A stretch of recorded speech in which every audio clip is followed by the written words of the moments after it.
আমি পুরান ঢাকার রায় সাহেব বাজারে থাকি। আজ আমি যে ঘটনাটা বলবো সেটা আমার মেয়ের টিচারের কাছ থেকে শোনা। এই ঘটনাটি টিচারের চাচাতো ভাইয়ের সাথে ঘটেছে। আমি যেভাবে শুনেছি তা আমি সেভাবে লিখলাম। তার চাচাতো ভাই মোট 3 জন। যে ভাইয়ের সাথে ঘটনা ঘটেছিল সে ছিল বাড়ির বড় ছেলে। যে ঘটনাটি দেখেছিল সে তার ছোট ভাই। বড় ভাইয়ের বিয়ের কথা ঠিক হলো তাদের পাশের গ্রামে। মেয়ে দেখে বাড়ির সবাই খুব পছন্দ হলো, কারণ মেয়েটি খুব সুন্দর। তবে তার বড় ভাই বিয়ে করতে রাজি হলো না। তারপরও মা বাবা যেহেতু চেয়েছিলেন, তাদের উপরে কোনো কথা বলল না সে। বিয়ের দিন ঘনিয়ে আসে। গায়ে হলুদের রাতে মেজ ছেলেটা দেখে যে বাড়ির সবাই ঘুমিয়ে পড়েছে, তবে তার ভাই একা বাড়ির বাইরে বড় একটি আম গাছের ওপরে তাকিয়ে আছে। মেজু ভাইটি এগিয়ে যেতে সে ঘাবড়ে উঠে বলে, তুই এখানে কেন এসেছিস? যা শুয়ে পড়, কাল তাড়াতাড়ি যেতে হবে। আমি ভাইয়ের কথা শুনে চলে গেলাম। আমার বড় ভাই আমাকে অনেক আদর করত। পরের দিন বিয়ে বাড়ি, যেই বিয়ের কাজ সুসম্পন্ন হয়, আমরা নতুন ভাবিকে বাসায় নিয়ে এসে সবাই খুশি হয়ে অনেক লোকজন এসেছে নতুন বউ দেখতে। কিন্তু আমি দেখি যে ভাইটা আমার দূরে দূরে। মা বলল যে বউ ভাতের দিন তোরা কাকে কাকে সাথে নিবি। ভাই বলে আমার আর আমার এক চাচাতো ভাইয়ের কথা। মা বলে কাল গেলে তোকে 3 দিন থাকতে হবে। আমরা 2 জন খুবই খুশি। কখন ভাইয়ের শ্বশুর বাড়ি যাব। বউ ভাতের দিন আমরা সব কাজ সেরে বিকেল বেলায় ভাইয়ের শ্বশুর বাড়ি চলে যাই। নতুন জায়গা, নতুন সব মানুষ। রাতের খাবার সেরে আমি ও আমার চাচাতো ভাই বড় ভাইয়ের ঘরে গিয়ে দেখি ভাইয়া একটি চেয়ারে বসে আছে আর ভাবি খাটে বসে আছে। আমরা কিছুক্ষণ ভাবির সাথে দুষ্টুমি করলাম, কিন্তু ভাইয়াকে কেমন যেন গম্ভীর হয়ে থাকতে দেখলাম। রাত 11টা বাজে। তখন ভাবির মা এসে বলল, তোমাদের বিছানা করা হয়েছে পাশের রুমে, এসো ঘুমিয়ে পড়ো। আমরা ভাইয়ের কাছ থেকে বিদায় নিয়ে চলে যাই। রুমে এসে আমি ভাবি ভালো করে দরজাটা আটকে দিই। আমার চাচাতো ভাইকে বলি যে তুই ওয়াশরুমে যাবার দরকার হলে আমাকে বলিস। এভাবে বলে আমরা 2 জন ঘুমিয়ে পড়ি। ঘুমানোর পর 2-3 ঘন্টা কি হবে, স্বপ্নে দেখতে পাচ্ছি যে আগুন জ্বলছে। গরম আগুনের তাপ আমার খুব কাছে এসে লাগছে। আমি বুঝতেই পারছি না। হঠাৎই আমার চোখ খুলতেই দেখি আমার রুমে আগুন জ্বলছে। আগুনের ভেতর দিয়ে আমি দেখি যে আমার খুবই আদরের সেই বড় ভাইয়া হারিকেনের তেল নিজের শরীরে ঢেলে দিচ্ছে। আমি চিৎকার করতে লাগলাম, কি করব বুঝতে পারছি না। পাশে চাচাতো ভাই ও পাগলের মতো চিৎকার করতে লাগলো। আমি দেখতে পারছি ভাইয়ের মুখে কোনো শব্দ নেই, সে চুপ হয়ে বসে আছে আর আমার দিকে তাকিয়ে আছে। বাড়ির সবাই আমাকে বলছে দরজা খোল। আমি আরো অবাক হই যে আমি ঘুমানোর আগে দরজা বন্ধ করেছিলাম, কিন্তু ভাইয়া ঘরে আসলো কিভাবে। আমি অনেক কষ্ট করে দরজাটা খুলে দেই। সবাই পানি দিয়ে আগুন নিভিয়ে ভাইয়াকে হাসপাতালে ভর্তি করে। আমি পাগলের মতো চিৎকার করতে লাগলাম, কি করব বুঝতে পারছি না। বাবা মা বাড়ির সবাই। ডক্টর বলে 70% পুড়ে গেছে। পুলিশ এসে সবাইকে জিজ্ঞেস করলেন কি করে হলো। পুলিশ সন্দেহ করছেন ভাইয়ের শ্বশুর বাড়ির লোকদের। ভাবির মুখে শুনলাম রাতে ভাই নাকি তাকে বলে তুমি ঘুমাও। আমি তাকে বললাম আপনি ঘুমাবেন না? উনি উত্তর দিল না। জানালার কাছে গিয়ে বড় একটি গাছের দিকে তাকিয়ে আছে। ভাবি ভাবল প্রথম দিন, কাল ঠিকই কথা বলবে। তবে ভাবি বলল যে সে কখন কিভাবে ঘর থেকে উঠে গেছে সে জানে না। এভাবে ভাবি বলতে বলতে অজ্ঞান হয়ে গেল। হাসপাতালের বেডে ভাইয়া তাকিয়ে তাকিয়ে সবাইকে দেখছে, আর আমার মা ভাইকে জিজ্ঞেস করছে এটি কিভাবে হলো। সে কোনো উত্তর দিল না। আমার মা ভাই যখন জিজ্ঞেস করলো এটি কিভাবে হলো, সে কোনো উত্তর দিল না, শুধু তাকিয়ে থাকে রুমের একটি কোণায়। দ্বিতীয় দিনে আমি পুলিশকে বলি ঘটনা ঘটেছে আমার সামনে। ওই রুম বন্ধ করে আমি নিজেই ঘুমিয়েছিলাম, কিন্তু ভাইয়া কিভাবে বন্ধ ঘরে আসলো? যখন আগুন জ্বলতে লাগে তখন আমি দরজা খুলে দেই। আমার ভাইকে তারা কিছু করেনি, আমি নিজেই দেখেছি। তারপর পুলিশ চলে যায়। আমি বাসায় আসার পর আমার বাবা আমাকে বলল, তোর ভাইয়া বাসায় আসতে চাইছে, কাল সকালে তোর ভাইয়াকে নিয়ে আসতে হবে। ও বাড়িতে আসতে চাইছে, ওর শেষ ইচ্ছেটা পূরণ করে দে। আমি আমার বাবাকে জড়িয়ে ধরে কেঁদে দিই। তৃতীয় দিন সকালে হাসপাতালে দেখি ভাইয়া উপরের দিকে তাকিয়ে আছে, চোখ দিয়ে পানি পড়ছে। আমি জিজ্ঞেস করি, তুমি বাসায় যাবে? আমার দিকে তাকিয়ে চোখের ইশারায় হ্যাঁ বলে। হাসপাতাল থেকে আমরা ফিরে আসি 12টার দিকে। বাসায় আসার পর ভাইয়া কেমন যেন করছে। বাবা, মা, ভাবি সবাই তাকে দেখতে আসছে, কিন্তু সে চুপ করে উপরের দিকে তাকিয়ে থাকে। বিকেল বেলায় আনুমানিক 4টার পর হঠাৎ করে কথা বলতে লাগলো। তাকে সেই বড় গাছের নিচে নিয়ে যেতে বলল।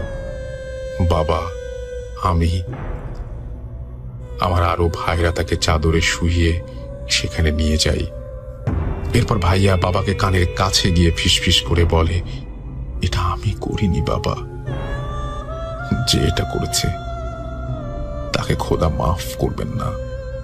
এটা ভাইয়া বলার পর আবারও উপরের দিকে তাকালো এবং সেই মুহূর্তে সে মারা যায়।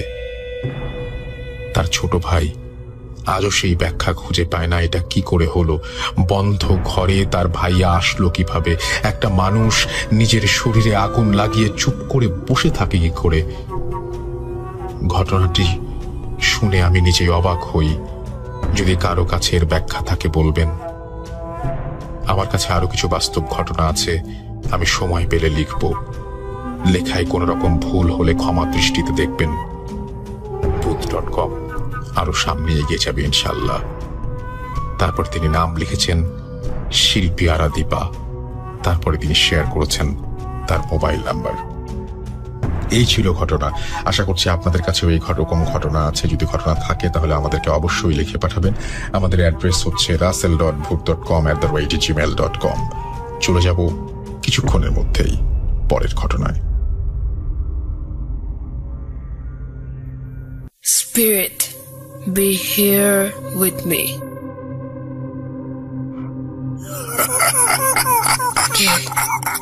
কে তুমি?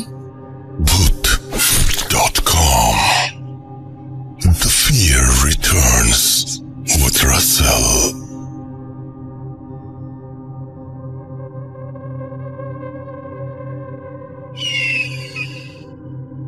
আরো একবার আপনাদের সবাইকে স্বাগত জানাচ্ছি। আমি রাসেল, শুনছেন ভূত.com। এবং এই ঘরে থাকার সময়টা আমরা গত সপ্তাহ থেকে যেটা করছি সেটা হচ্ছে ঘরে থেকেই আমরা ভূত.com রেকর্ড করে আপনাদের সামনে হাজির হচ্ছি, এবং সেই নিয়মেই আমাদের আজকের এপিসোডটিও চলছে।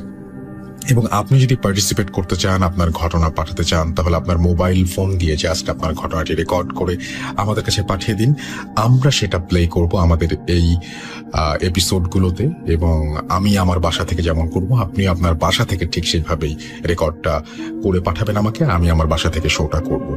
এর আগে আমরা যখন হচ্ছে ফেসবুকেও গিয়েছিলাম, তখনও কিন্তু আমি আমার বাসা থেকে এবং আলিফের বাসা থেকে আমাদের ফেসবুকে এসেছিল। সো এরকম আরো অনেক কিছু প্ল্যান কিন্তু আমাদের আছে।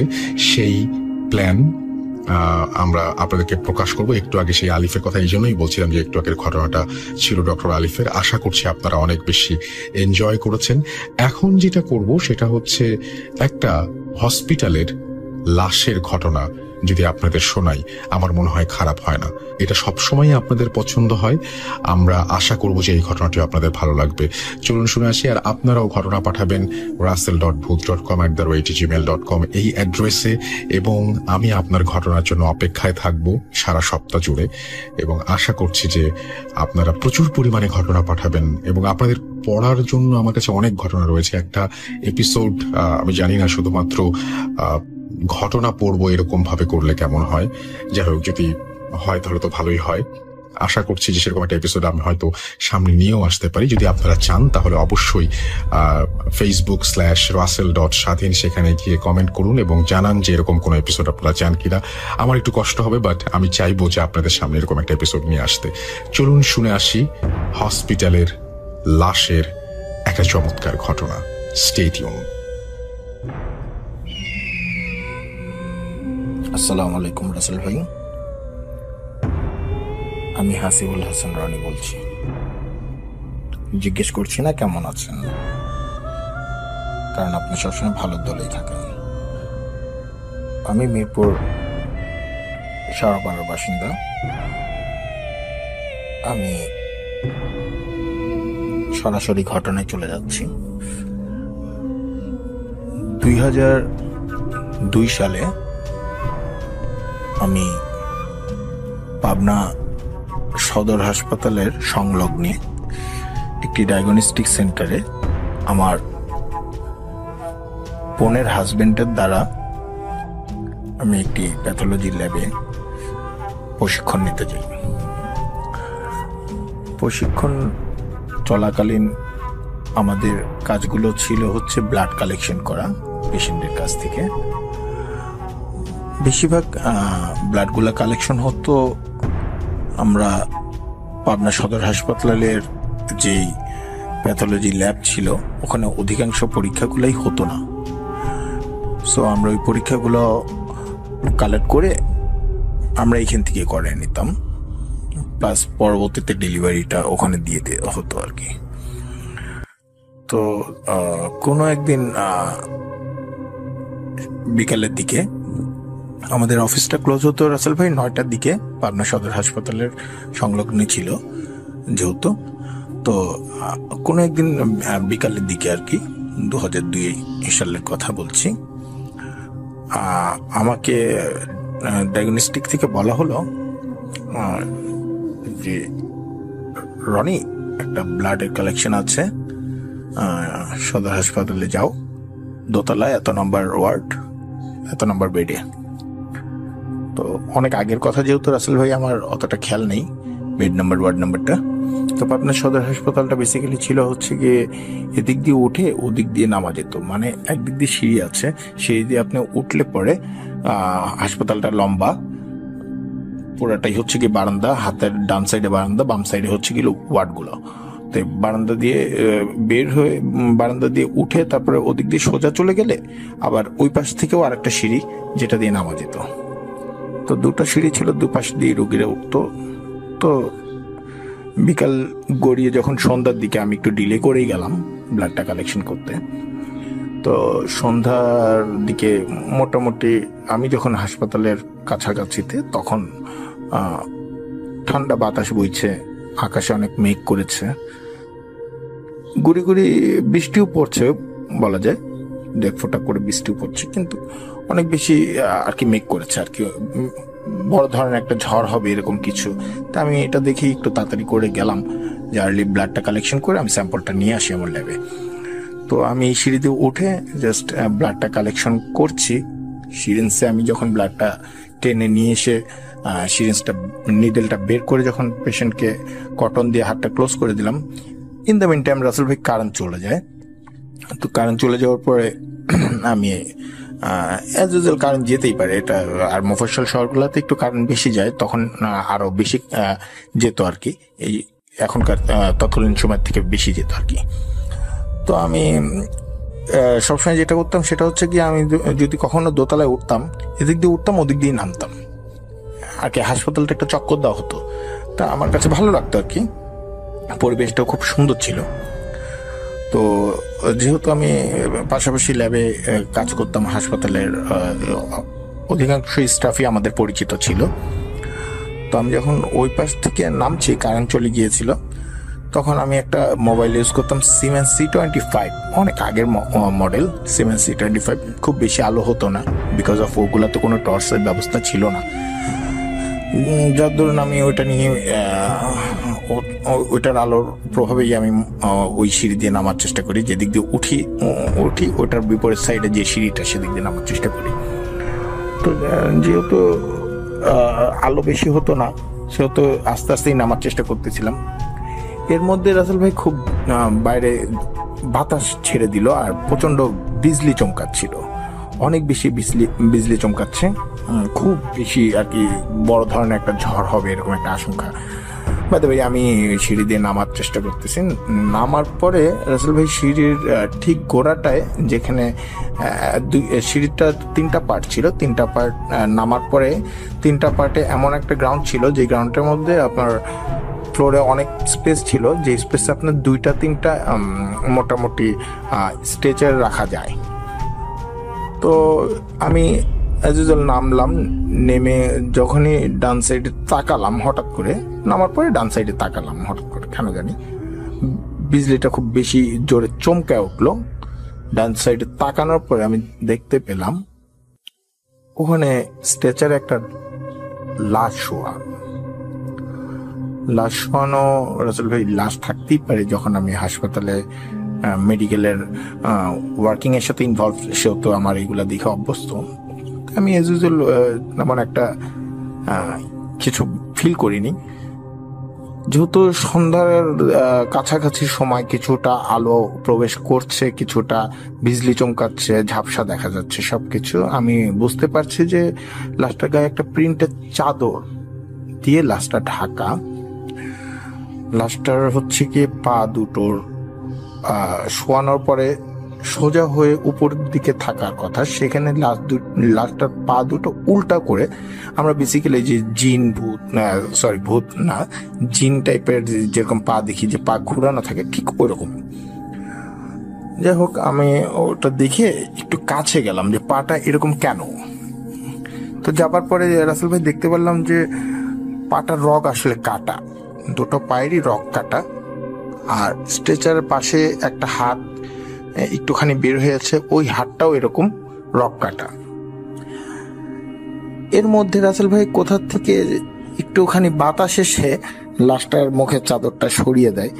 একটু অদ্ভুত ঘটনা হচ্ছে, সরিয়ে দেওয়ার পরে ওই ফার্স্ট টাইমটা আমি ভয়টা পাই। সরিয়ে দেওয়ার পরে আমি যখন মুখের দিকে তাকানোর পরে খুব বিভৎস আর কি চেহারা করে লাশটা শুয়ে আছে, যেটা হচ্ছে কি আপনার জিভাটার ভিতরে রাসেল ভাই কামড় দিয়ে আছে।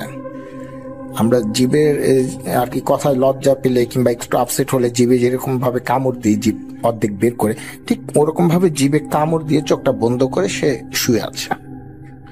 তো মুখটা দেখতে খুব অদ্ভুত লাগলো, মনে হলো যে ঘন্টা 3-4 আগে হয়তো বা মারা গেছে, লাশটা পোস্টমর্টমের জন্য ওখানে রাখা।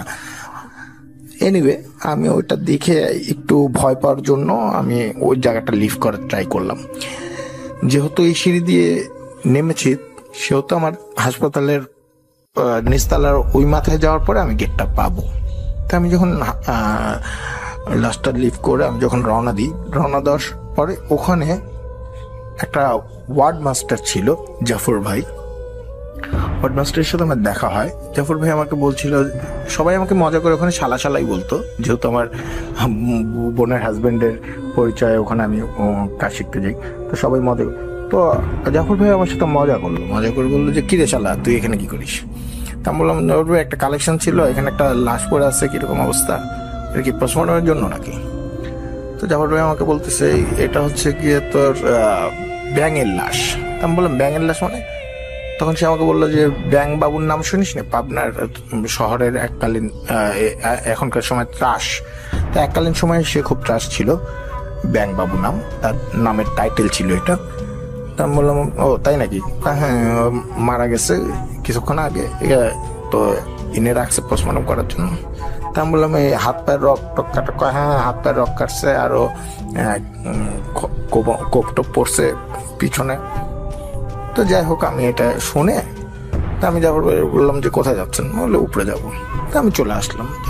আমি চলে আসার পরে ল্যাবে ব্লাডটা কালেকশন দিলাম। দেওয়ার পরে আমি আমাদের যে সহকারী ছিল, আমাদের অনেক সিনিয়র, তাকে আমি বললাম যে এরকম ব্যাং বাবু না কি আছে পাবনাতে। আমার বেসিক্যালি রাসেল ভাই ঢাকাতেই জন্ম, আমি পাবনায় ওই কাজের জন্যই যাই। আমি পাবনা ত্রাসিক কি আর শিল্পপতিকে আমি অতটা ভালো করে চিনতাম না। তো যাই হোক, সে আমাকে বললো, ও ব্যাং মারা গেছে নাকি, তাই নাকি?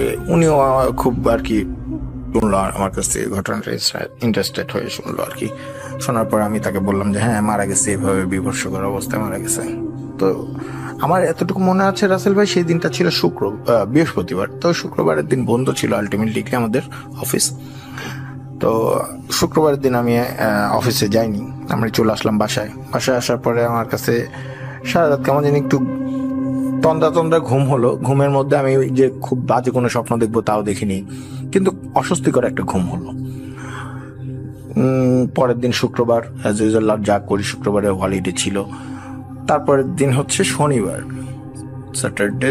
আমি মর্নিংয়ে অফিসে যাই। অফিসে যাওয়ার পরে ঠিক সারাদিন অফিস করার পরে রাসেল ভাই ওই সময়টাই সন্ধ্যার দিকে, মানে বৃহস্পতিবার সন্ধ্যায় যে টাইমটা ছিল, শনিবার ঠিক ওই টাইমটা সন্ধ্যার দিকে আমি ওয়াশরুমে ছিলাম। ওয়াশরুম থেকে আমাকে ওই যে ল্যাবের সিনিয়র ভাইয়া, উনি আমাকে ডাকতেছে, রনি, হ্যাঁ রনি। আমি বললাম যে ভাইয়া আমি বাথরুমে বেরোচ্ছি। তো বাথরুম থেকে আওয়াজ দিয়ে আমি বের হলাম। বের হওয়ার পর আমি বললাম হ্যাঁ কী হয়েছে? কয় শালা খালি মিথ্যা কথা বলিস না। তা আমি বললাম কেন ভাইয়া কী হয়েছে? তখন উনি আমাকে বললো যে তুই না বললি ব্যাং মারা গেছে, ব্যাং তো মারা গেছে আজকে। তা আমি বললাম মানে? সে আমাকে বললো হ্যাঁ ব্যাং তো আজকে মারা গেছে, খালি ফাইলামি নাকি। আমি কথাটা শোনার পরে আমার কাছে আর কি ব্যাপারটা কেমন জানি বৃহস্পতিবার রাতের স্বপ্নের মতোই মনে আর কি, তন্দ্রা ঘুমের মতোই মনে হচ্ছিল অনেকটা। কি বলবো আপনাকে আর কি। আমি সাথে সাথে সদর হাসপাতালের কাছে চলে যাই ইমার্জেন্সিতে যাওয়ার পরে ফার্স্ট টাইম লাশগুলো আসে ইমার্জেন্সিতে আগে বডি চেক আপ করা হয়। বডি চেক আপ করানোর পরে লাশগুলো হয়তো বা বাইরে কোনো একটা স্থানে রাখে, না হলে ওই সিঁড়ির কোনায় রাখে যেখানে আমি ব্যাঙের লাশ দেখেছিলাম। যাই হোক, আমি সেখানে যাওয়ার মতো সিচুয়েশন হয়নি। আমি ইমার্জেন্সিতেই দেখলাম রাসেল ভাই, এটা আর কি আনবিলিভেবল ব্যাপার। অনেকেই অনেক ধরনের কাহিনী বলে। আই ডোন্ট নো আমি কি আর কি স্বপ্নই দেখেছি 2টা দিন ভরা, নাকি প্র্যাকটিক্যালি দেখেছি 2টা দিন ভরা, বাট এটা হচ্ছে গিয়ে বি ট্রু। ওই চাদরটাই ছিল গায়ে, লাশটার 2টো পা ওইভাবেই রগগুলো কাটা ছিল, হাতের কবজির 2টোই কাটা অবস্থায় বাঁকানো ছিল। অবশেষে যেটা দেখতে পারলাম, মুখটার দিকে তাকিয়ে, এবার ব্যাঙের লাশটার চোখ খোলা ছিল, কিন্তু জিবলাটার ভিতরে রাসেল ভাই কামড় দেওয়াই ছিল। আমি সেটা দেখে বেশ 10 থেকে 15 মিনিট আমি কারোর সাথে কথা বলতে পারিনি। হাসপাতালের সামনে যে ছোট্ট একটা বিনোদনের জন্য মাঠ ছিল, মাঠটার সামনে এসে আমি স্ট্যাচু হয়ে কতক্ষণ দাঁড়িয়েছিলাম। কিছুটা বলতে পারেন এক প্রকারের কোনো একটা ভাবনায় চলে গিয়েছিলাম। কোন ভাবনা ঠিক সেটা এখন পর্যন্ত বের করতে পারি না। যাই হোক, তার কিছুক্ষণ পরে আমি জাফর ভাইয়ের সাথে দেখা করি। দেখা করার পরে জাফর ভাইকে আমি বলি, জাফর ভাই বৃহস্পতিবার রাতে খুব ঝড় হলো। জাফর ভাই আমাকে বলল হ্যাঁ। বললাম সন্ধ্যার দিকে এরকম একটা ঘটনা ঘটছে, আপনার সাথে আমার দেখা হয়েছিল। জাফর ভাই আমার মুখের দিকে হাসি দিয়ে বলল, তোর মাথায় সমস্যা হয়েছে, অল্প বয়সে এত লাশ দেখিস তো, মানিককে বলিস কয়দিন তোকে বাসায় জানি রেস্টে রাখে। আমাদের মালিকের আর কি, মানিক বলতে আমার বোনের হাজবেন্ডের নাম ছিল মানিক, আর আমাদের মালিকের নাম ছিল মুকুল। জাফর ভাই আমাকে বললো যে মুকুল ভাইকেও আমি বলবো তোকে জানি কয়েকদিন বেড রেস্ট দেয়। এরকম অদ্ভুত কথাবার্তা বলিস কেন?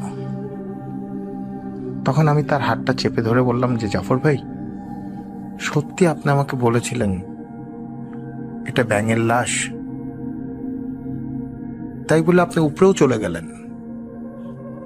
জাফর ভাই আমার কাছ থেকে হাতটা ঝাটকা দিয়ে টান দিয়ে বলল, যেহেতু লাশ আসছে অনেক কাজ আছে, এসব কথা আর কাউরে বলিস না, বোকা ছেলে কোথাকার। কি বলিস এগুলা? একটা মানুষ কবার মরে? এখন আমার গায়ের কাটা শিংড়ে ওঠে রাসেল ভাই। আসলেও একটা মানুষ কবার মরে। যাই হোক রাসেল ভাই, এই ছিল আমার ঘটনা। তারপর আমি 3 দিনের বেড রেস্টে থাকি।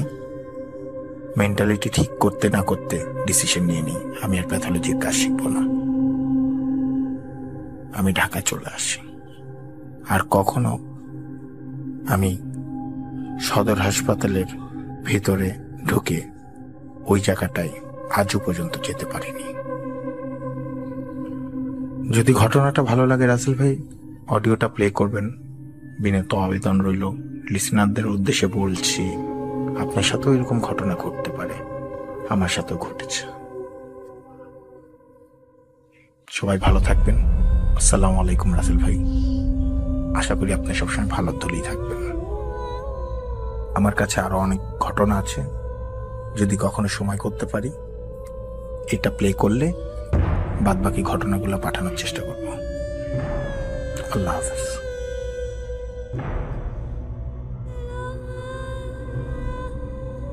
Spirit, be here with me.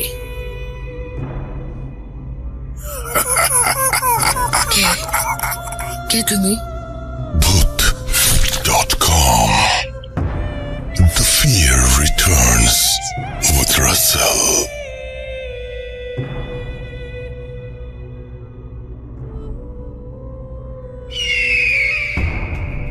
আরো একবার আপনাদের সবাইকে স্বাগত জানাচ্ছি, আমি রাসেল। আমাদের কাছে একটা নার্সের ঘটনা রয়েছে, আমাদের কাছে একজন ডক্টরের ঘটনা রয়েছে। আমি ভাবছিলাম যে কোন ঘটনাটা আগে প্লে করি। অনেক ভেবে চিন্তা দেখলাম যে আচ্ছা, নার্স থেকে ডক্টরে যাই। নার্সের যে ঘটনাটি সেটি এসছে রংপুর থেকে, এবং ডক্টরের যে ঘটনাটি সেটি একটু পরেই বলবো। চলুন আমরা শুনি সেই ঘটনাটি কি ছিল। এবং এইখানে আরো একটা ঘটনা রয়েছে ডক্টর আলিফের, না শুধু আলিফের, যশোর থেকে। সেটা আমরা হয়তো প্লে করবো একে একে। ইন দ্য মিন টাইম আমাদের ইমেল অ্যাড্রেসটা আরো একবার শেয়ার করতে চাই। আমাদের ইমেল অ্যাড্রেস হচ্ছে russell.booth.com@gmail.com। আচ্ছা, আমি জানতে চাই যে আপনারা এই সময়টা আসলে কিভাবে কাটাচ্ছেন। এই যে বাসায় থাকার পুরো সময়টা আপনারা চাইলে কিন্তু বিভিন্ন প্রতিদিনই সাথী অ্যাপে ঢুকে আমাদের এপিসোডগুলো শুনতে পারেন এবং আমাদের সাথে পুরোটা সময় থাকতে পারেন। এবং আমি বলবো যে একেবারে আতঙ্কিত হবেন না, নিজেকে সুরক্ষিত রাখুন, নিজের পরিবারের মানুষদের নিয়ে ভালো থাকুন, সেটাই আশা করব। এবং আমাদের কাছাকাছি থাকুন, booth.com এর সঙ্গে থাকুন, এবং আপনাদের জন্য অনেক দোয়া, অনেক ভালোবাসা। আশা করছি আমরা এই দুঃসময়টা পার করব এবং সামনে খুব সুসময় অপেক্ষা করছে আমাদের জন্য, আমি এটা বিশ্বাস করি। এবং আপনারা যদি এই বিশ্বাস করেন এবং সবাই যদি আমরা এই বিশ্বাস নিয়ে একসাথে থাকি, তাহলে এই বিশ্বাসের একটা শক্তি রয়েছে। এবং আল্লাহর কাছে প্রার্থনা করবেন যেন আমরা এই সংকটকে অতিক্রম করতে পারি। ইনশাআল্লাহ সব ঠিক হয়ে যাবে। আমরা আপাতত চলে যাই আবারও ঘটনায়। একটা নার্সের ঘটনা শুনবো। একজন নার্স আমাদের সাথে শেয়ার করেছেন রংপুর থেকে। চলুন শুনে আসি তার ঘটনা।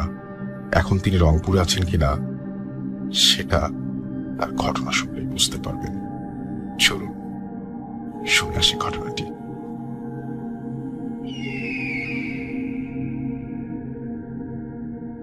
হ্যালো রাসেল ভাই, আসসালামু আলাইকুম। আমি রংপুর থেকে সিয়াম বলছি। আর আসলে as a health care provider আমার আসলে সবসময় ঘটনা পাঠানো বা সবসময় আসলে বুথ এফএম বা booth.com যেটাই বলেন তার সাথে থাকা আসলে সবসময় সম্ভব হয়ে ওঠে না। বাট আমি booth.com এর বর্তমানে booth.com এর অনেক বড় একটা ফ্যান, আমি বুথ এফএম এরও ফ্যান ছিলাম। যাই হোক, আপনি এত বড় একটা প্রোগ্রাম অ্যারেঞ্জ করছেন এত কষ্ট করে, সেজন্য আপনাকে অনেক অনেক অনেক ধন্যবাদ। তো আজকে আমি যে ঘটনাটা শেয়ার করছি সেই ঘটনাটা আসলে আমার পরিবারেরই একজনের সাথে ঘটা, আমি তার নাম বলবো না। তো তারা স্বামী স্ত্রী দুজনই হচ্ছে সরকারি চাকরিজীবী। হ্যাঁ, তো তারা একটা জায়গায় বাসা ভাড়া থাকতো, মানে ভাড়া থাকতো বলতে সরকারি কোয়ার্টারেই থাকতো আর কি। কোনো এক জায়গায়। তো সেই সুবাদে আর কি, তো সেই সুবাদে ওখানে যখন তারা থাকতো তখন তাদের আসলে মানে যে বাসাটা মানে যে বিল্ডিংটায় থাকতো সেই বিল্ডিংটার একদম নিচতলায় থাকতো তারা, ফার্স্ট ফ্লোরে, মানে একদম নিচতলায় থাকতো আর কি। তো সেই নিচতলায় আসলে তখন আমি অনেকদিন আগের কথা বলছি, তখন আমার বয়স তখন কত হবে, তখন 10 বছর বয়স হবে আমার। আর এটা আমি কথা বলছি তাও আনুমানিক 2007-08 দিকের কথা বলছি, 7-8 সালের কথা বলছি। তখন আসলে ওই সময় যে জায়গাটায় বাসা ভাড়া থাকতো, তো ওই জায়গাটার আশেপাশের পরিবেশটা কিন্তু অতটা মানে ভালো ছিল না। মানে পরিবেশটা ভালো ছিল না বলতে জঙ্গল ছিল, বাঁশঝাড় ছিল, আপনার অনেক গাছগাছালি ছিল, অনেক ঘন পরিবেশ ছিল আর কি ওখানে। মানে মানে ভৌতিক একটা ব্যাপার ছিল ওখানে আসলে প্রথম থেকেই। তো আসলে যে ঘটনাটা ঘটছে সেটা হচ্ছে তো আমার যে ওই আত্মীয় উনি হচ্ছেন দুজনই যেহেতু সার্ভিস হোল্ডার ছিল, সেহেতু ওনাদের মধ্যে ওনারা ডিসাইড করলেন একদিন যে আশেপাশের যে জায়গাটা আছে সেই জায়গাটা আসলে পরিষ্কার করবেন আর কি। পরিষ্কার করে ওটাকে একটা ডিসিপ্লিন, একটা পরিবেশের সৃষ্টি করবেন তারা, এরকম একটা ডিসাইড করলেন। তো তারা হচ্ছে তো গেল ওখানে, মানে আশেপাশের পরিবেশে পিছনে একটা বাঁশঝাড় ছিল, পিছনে এরকম অনেক গাছগাছালি ছিল। তো তারা নিজ দায়িত্বেই সেই সময় আর কি ওটা পরিষ্কার করা শুরু করলো। তো আমি বলে রাখতে চাই যে ওখানে কিন্তু আপনার মানে ওই সময় কিন্তু ওই যে আমার আত্মীয়ের একটাই মাত্র ছেলে ছিল, তাদের সন্তান ছিল একটাই। ওই সময় তার বয়স কত হবে, আমার সমানই হবে তখন। ওই সময় তখন আমার সমানে ছিল 10 বছর বা 12 বছর বয়স। তো আসলে তখন হচ্ছে মানে যখন বিড়াল মানে ওখানে যখন তারা মানে পরিষ্কার করছিল, তো পরিষ্কার করার সময় আসলে কি হবে ব্যাপারটা যে এভাবে প্রতিদিন পরিষ্কার করতো তারা। প্রতিদিন পরিষ্কার করতে করতে একদিন এরকম হইলো যে সন্ধ্যা, একদম গধূলির যে সময়টা, একদম সন্ধ্যা মাগরিবের আজান হবে এরকম একটা সময়, সেই সময় এসে তো আমার ওই মানে খালা উনি হচ্ছে ঝাড় দিচ্ছিলেন ওখানে পিছনে বাঁশঝাড়ের কাছে। তো হঠাৎ বাঁশঝাড় থেকে একটা কুচকুচে কালো ছোট বাচ্চা, একদম ধরেন যে কত হবে, কেবল হাঁটতে শিখছে এরকম একটা বয়স, 3-4 বছর বা 2 বছর বয়স হবে, 2-3 বছর বয়স হবে। তো এত কম বয়সে একটা ওই ছোট বাচ্চাটা একদম কুচকুচে কালো দেখতো, মাথায় কোনো চুল নাই, হ্যাঁ একদম কুচকুচে কালো, এবং গায়ে কোনো কাপড় ছিল না, ছোট বাচ্চা। তখন সে আসলে মানে বাজার থেকে বের হয়ে আমার ওই খালার কাছে আসতেছে। যখন এই কাছে আসতেছে তো সে ভয় পেয়ে গেছে, হ্যাঁ ভয় পেয়ে হচ্ছে মানে সরে আসছে, এবং প্রথমে মানে রাগ হয়েছে যে এই তুমি যাও এখান থেকে যাও, মানে এরকম বলছে। তো যখন এরকম জোরে চিৎকার করছে তখনই হচ্ছে ওই যে বাচ্চাটা ওটা আবার দৌড়ে বাচ্চাদের ভিতরে চলে গেছে। তো এটাতে আসলে সে মানে মারাত্মক রকমের ভয় পেয়ে গেছে। ভয় পাওয়ার পরে তো তিনি আবার মানে ওখানেই ছিলেন আর কি, আশেপাশে মানে একটু দূরে চলে গেলেন, ওখানে গিয়ে আবার ঝাড় দিচ্ছিলেন।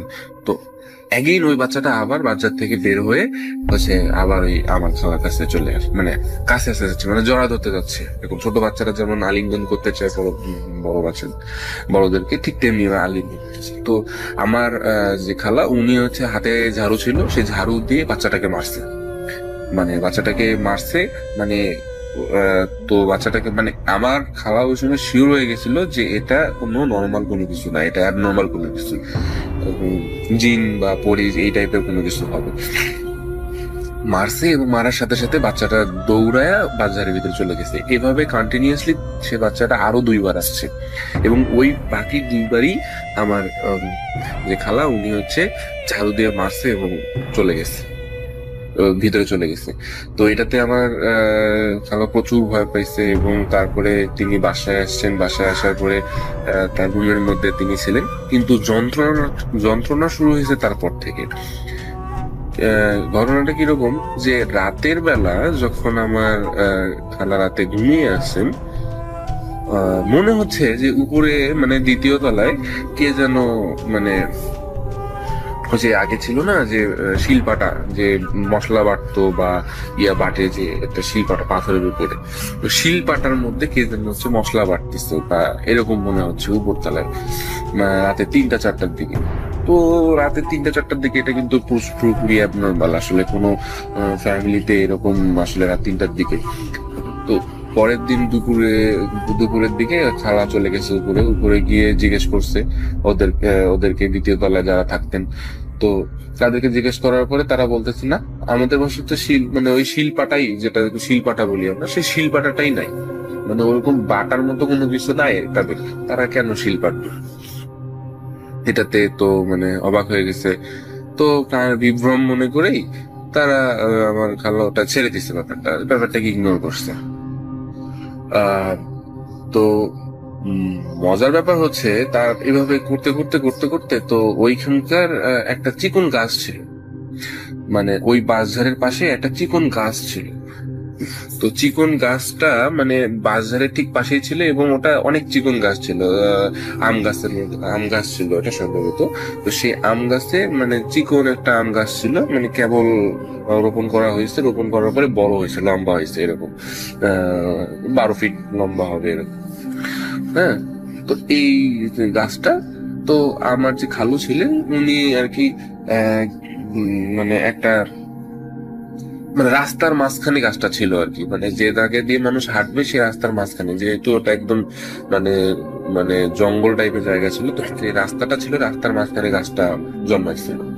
তো গাছটাকে তো আমার যে খালু আছে উনি কেটে দিছেন, ঠিক আছে, গাছটাকে কেটে দিছেন। যেদিন কেটে দিছেন সেদিন রাতের বেলা আমার খালা রাতে স্বপ্নে দেখলেন যে তোর কোনোদিন আর সন্তান হবে না, এরকম একটা স্বপ্ন দেখছেন তিনি। কে যেন রাতে স্বপ্নে তাকে এসে বলতেছে যে তোর আর কোনোদিন সন্তান হবে না, এই ধরনের একটা কথা বলছে। তো এটার জন্য আসলেই তারপর থেকে সন্তান হচ্ছে না, মানে আমার খালা কোনো সন্তান সম্ভব হচ্ছেন না, মানে এটা নিয়ে আসলে তার অনেক ট্রিটমেন্ট করা হয় আসলে, কিন্তু তারপর থেকে আর কখনোই তার সন্তান হচ্ছে না। তো আসলে এটা ট্রিটমেন্টের জন্য তিনি আসলে অনেক চেষ্টা করছেন। আমি যদি একটু বলি, এখানে আরেকটু ব্যাপার আসছে, সেটা হচ্ছে তো ট্রিটমেন্ট করার জন্য কিন্তু আমার যে খালা উনি কিন্তু বগুড়ায় গিয়েছিলেন। তো বগুড়ায় গিয়েছিলেন, মানে বগুড়ায় হচ্ছে আমাদের, যেহেতু আমার খালা আমাদের নানা বাসা আর কি বগুড়ায়। তো বগুড়ায় গিয়ে তিনি হচ্ছে আমার যে মামিকে গিয়ে পুরো ঘটনাটা বললেন, সবকিছু ফার্স্ট থেকে লাস্ট পর্যন্ত। তো উনি আমার মামি বললেন যে এখানে অনেক ভালো একজন বুজুর্গ ব্যক্তি আসে, এই ব্যক্তির কাছ থেকে যদি আমরা যাই তাহলে হয়তো একটা সলিউশন হতে পারে। তো তারা চলে গেলেন আসলে ওই বুজুর্গ ব্যক্তির বাসায়, মানে উনি আর কি এই ধরনের সমস্যাগুলো সমাধান করতে পারতেন। তো ওনার বাসা ছিল অনেক দূরে ছিল, ওই সময় আমরাও গিয়েছিলাম আর কি, আমরাও গিয়েছিলাম, সব পরিবার একসাথেই গিয়েছিলাম ওখানে। তো তখন আমিও ছোট, ও ছোট, দুজন মিলে গিয়েছিলাম। তো আমরা গিয়েছি, যাওয়ার পরে হচ্ছে ওই বুজুর্গ ব্যক্তির অনেক দূরের বাসা, আমাদের নানা বাসা থেকে অনেক দূরের বাসা ওনার। তো অনেক দীর্ঘ যাত্রা আমরা করলাম, করার পরে ওখানে পৌঁছানোর পরে ওনার বাসায় গিয়ে ঢোকার পরে উনি তখন মানে এরকম রোগী দেখতেছিলেন আর কি, মানে ওনার কাছে আরো অনেকেই আসছে আর কি সলিউশন নিতে। তো উনি সবার ট্রিটমেন্ট দিচ্ছেন। তো আমাদেরকে বসতে বললো, তা আমরা ঘরের ভিতরে ওই দিকে গিয়ে বসলাম। তো আমি যেটা লক্ষ্য করলাম, এটা আমার নিজের চোখে দেখা, আমি যেটা লক্ষ্য করলাম, ওই বাসায় অসংখ্য বিড়াল। আপনি কল্পনা করতে পারবেন না রাসেল ভাই যে ওখানে আসলে কতটা বিড়াল ছিল, আপনার আইডিয়াতেও থাকবে না যে এত বেশি বিড়াল ওখানে ছিল। মিনিমাম আপনার একটা বাসায় মিনিমাম উপরে 60 থেকে 70টা বিড়াল ছিল। 60 থেকে 70টা অ্যাডাল্ট বিড়াল একটা বাসায় থাকা কিন্তু অ্যাবনর্মাল।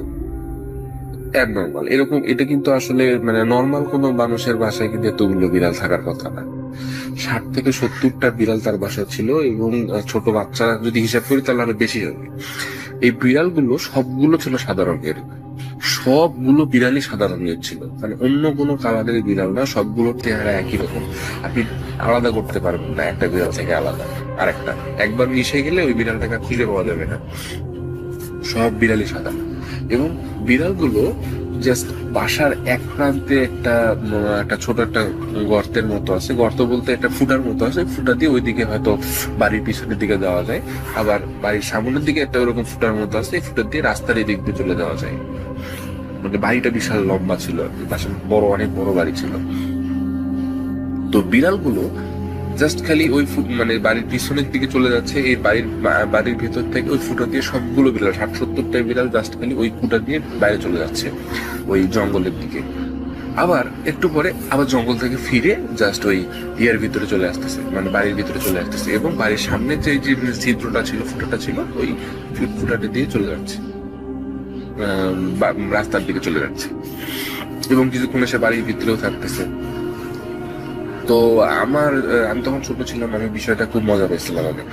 তো আমি গিয়ে মানে যখন হচ্ছে বিড়ালগুলো যখন ঢুকতেছিল আর কি বাড়ির পিছনের দিকে এরকম বা জঙ্গলের দিকে যাইতেছিল, তো আমি তাদের মধ্যে থেকে একটা বিড়ালের লেজ ধরছি, লেজ ধরে উপরের দিকে তুলছি। এখন যেহেতু মানে আমি কি বলবো, মানে আসলে ওই সময় আমি এতটা ভয় পাইছি ওই বিড়ালের ফেসটা ওই সময় দেখে, মানে বলার মতো না। যে আমার আসলে ওই সময় মনে হচ্ছিল না যে আসলে ওটা বিড়াল বা অন্য কিছু, আমার আসলে মনে হয়নি। মানে এতটা ভয়ঙ্কর একটা চেহারা আমি ওই সময় দেখছি ওই বিড়ালটা। আমি সাথে সাথে বিড়ালটাকে ছেড়ে দিচ্ছি। তো যাক, এটা ছিল হচ্ছে ওই বুজুর্গ ব্যক্তির সাথে দেখা করার আগের বিষয়। বুজুর্গ ব্যক্তির সাথে যখন আমি দেখা করলাম, আমার খালা, আমার আম্মা ছিলেন, আমার মামি ছিলেন, আমার খালাতো ভাইরা ছিলেন, সবাই মিলে আসলে সাথে গেলেন। তা আমরা যখন বসেছিলাম তখন দেখা গেল যে তিনি বলতেছেন এভাবে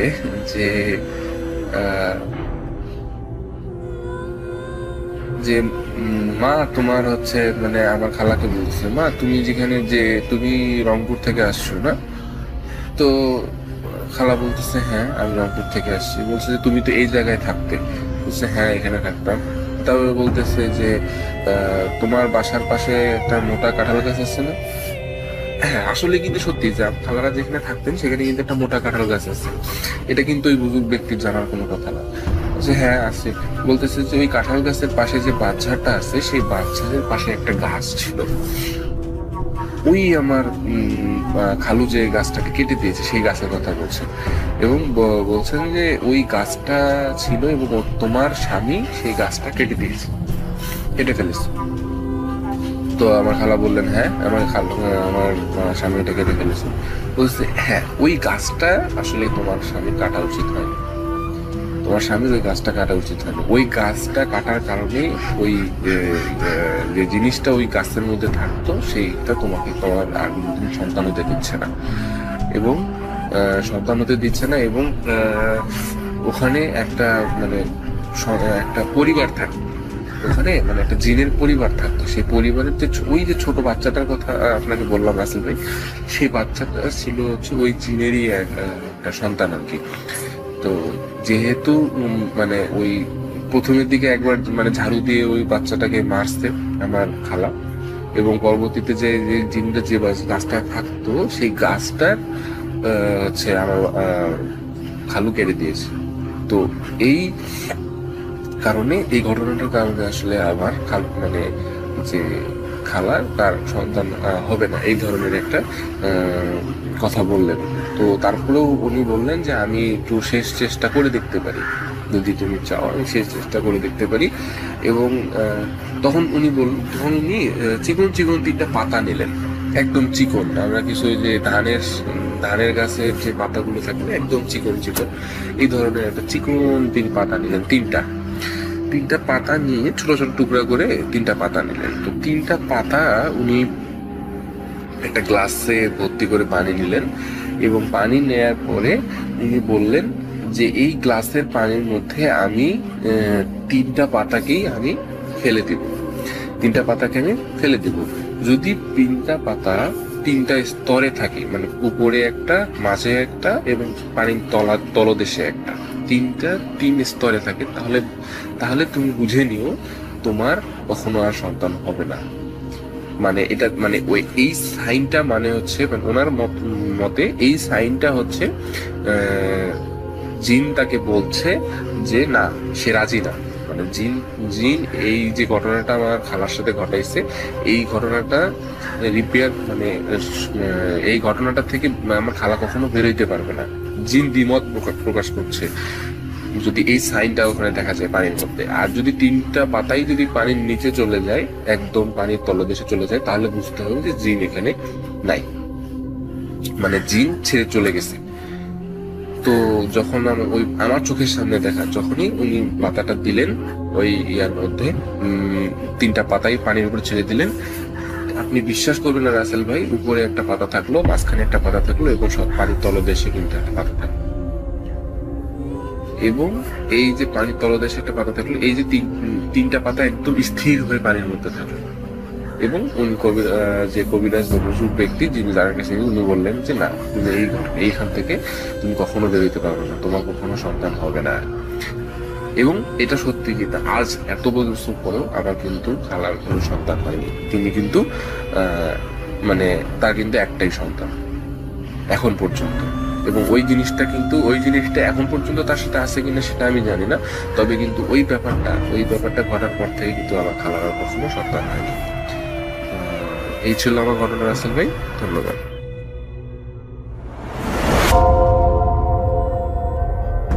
Spirit, be here with me.